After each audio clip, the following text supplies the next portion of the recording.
redes sociales sin duda se convirtieron en importantes canales de comunicación, pero también son utilizadas para delinquir.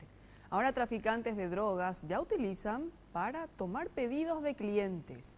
Una de ellas fue detenida ayer. Facebook, grupos de WhatsApp y otras plataformas son solo algunos de los medios que ya son utilizados por microtraficantes de drogas para captar clientes y pedidos de estupefacientes. Así lo reconocen desde la Secretaría Nacional Antidrogas, donde están al tanto de esta modalidad.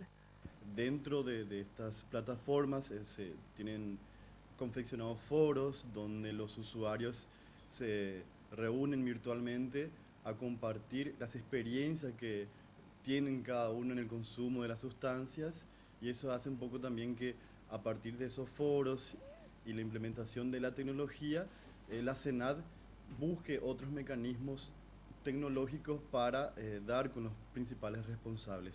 Existen grupos en los cuales las conversaciones son cifradas, son mantenidas bajo un código importante para que de algún modo la justicia no tenga acceso. Existen un sinnúmero de plataformas, no solamente redes sociales, sino también páginas web camufladas que a la par de ofrecer servicios de índole de diversión, también traen consigo el ofrecimiento de drogas de tipo sintética.